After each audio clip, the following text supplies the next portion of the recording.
요리치유연구소 대표 문춘욱입니다.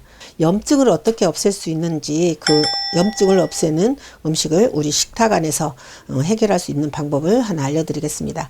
요즘의 사람들은 음식이 하기가 어렵거나 또 재료가 많다든가 이러면은 잘 안 하려고 하는 경향이 너무 많거든요. 아주 간단하게 할 수 있는 방법들을 가지고 몇 가지 소개해 드리려고 합니다. 마늘을 볶아서 볶은 마늘에 청국장을 묻혀서 먹는 거를 만들어 보도록 할 건데요.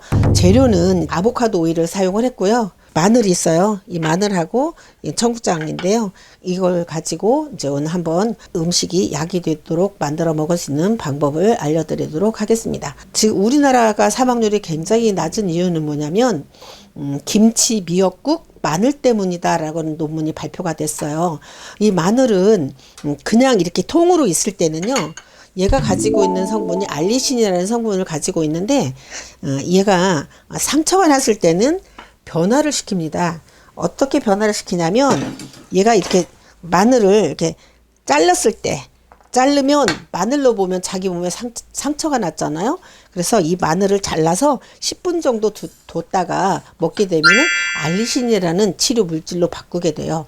그래서 이게 무슨 일이냐면 우리 몸에 이렇게 칼로 베었든가 이렇게 상처가 났을 때 피가 나오고 피가 먹고 난 다음에는 백혈구가 나와서 딱지를 않게 만드는 것처럼 얘도 그 치료 물질이 나와서 이 상처를 치료할 수 있도록 10분 정도 지나면 알리신이라는 물질이 나와서 치료가 되는 그런 물질을 만들어냅니다. 그래서 이 마늘에는 항산화 작용도 많이 하고 유황 성분이 해독도 많이 하는 그런 성분을 가지고 있지만 가장 중요한 성분은 뭐냐면 얘는 바이러스들을 치료하는 없애는 일을 많이 하는 마늘입니다. 그래서 얘는 뭐를 잘하냐면 페니실린보다도 더 강력한 살균 작용을 가지고 있는데요. 얘는 살균 작용을 해서 많이 먹어도 내성이 없고 살균 작용을 강력하게 하기 때문에 굉장히 좋습니다. 그래서 제가 마늘을 생으로 그냥 식초를 담아 보려고 한번 해봤더니 식초 발효가 안 되더라고요. 초산 발효시키는 미생물들이 이 마늘의 그 성분에 다 죽어버려가지고 초산 발효가 안 되더라고요. 그래서 이 마늘은 굉장히 강력한 살균 작용을 한다라는 걸 여러분들이 아셨으면 좋겠고요. 이 마늘을 그래서 항상 드실 때는 10분 정도 잘라서든지 다져서든지 이렇게 10분 정도 뒀다가 음식을 해서 드시는 게 굉장히 좋고요. 그래서 이렇게 마늘을 저는 한 10개 정도 준비를 했습니다. 그래서 큰 건 이렇게 반쪽 잘라도 이렇게 젓가락으로 집어먹기가 좋은데 작은 것들은 집기가 나쁘면은요 포크 같은 거로 한번 찔러주세요. 찔러서 상처를 일단 내면 얘가 이런 물질이 생겨나니까 이렇게 먼저 마늘을 편으로 한 번씩 잘라주세요. 그래서 젓가락으로 집어서 먹기 좋도록 이렇게 만들어서 얘를 올리브유로 해도 좋고요. 그런데 올리브유가 향이 있기 때문에 좀 호불호가 갈려서 저는 이 아보카도 오일을 사용하고 있어요. 그래서 이렇게 해서 팬에다가 아보카도 오일을 좀 넣고 뭐 한 반 스푼 정도만 넣으시면 돼요. 이렇게 해서 반 스푼 정도만 넣어서 얘를 볶아주세요. 그럼 투명한 색깔이 나올 때까지 볶으시면 돼요.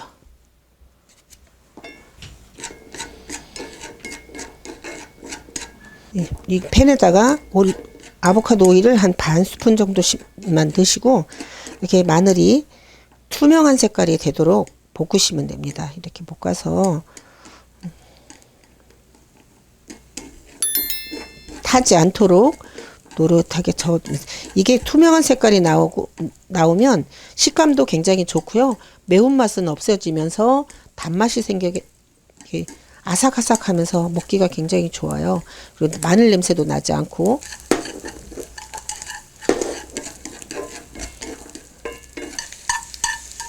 노릇하면서 약간 투명한 색깔로 볶아졌으면 이제 불을 끄시고 좀 큰 볼에다가 옮겨 놓으시고 이 청국장을 한 숟갈 정도, 한 숟갈 반 정도 되게끔 이렇게 하셔서 여기다가 집간장이나 진간장 사용해도 좋은데 진간장은 좀 단맛이 있어서 집에서 사용하는 그 국간장이나 이런 거를 한 반 티스푼 정도 넣으시고요. 겨자 한 반 티스푼 이렇게 넣으셔가지고 얘를 이렇게 머랭 치듯이 돌리면 이런 진이 나옵니다. 이렇게 진 많이 나오죠. 이런 진이 나오도록 이렇게 돌려서 이렇게 해가지고 얘하고 같이 섞어요. 그래서 여기다가 같이 마늘하고 같이 또 이렇게 섞어서 이렇게 해서 그냥 먹어도 맛이 굉장히 좋아요. 맛있는데 이제 뭐 청국장 냄새가 날까봐 걱정하시는데 이렇게 마늘하고 같이 해놓으면 그렇게 크게 청국장 냄새는 안 나요. 그래서 여러분들 취향에 맞춰서 여기다가 김에다 싸서 드셔도 좋고요. 김치에다가 싸서 드셔도 얘가 굉장히 궁합이 잘 맞거든요. 청양고추를 제가 참기름에 볶아요. 참기름에 볶아서 이렇게 통에다 담아두고 얘를 먹을 때 이렇게 조금 올려놓습니다. 그래서 얘가 매콤하게 해서 이렇게 섞어가지고 먹으면 다이어트도 좋고 포만감도 생기고 몸도 따뜻하게 해주고 저는 이렇게 해서 먹습니다. 여러분들 취향에 맞춰서 여러분들 입맛에 맞게끔 맛있게 만들어서 드시면 좋은 결과가 있을 겁니다.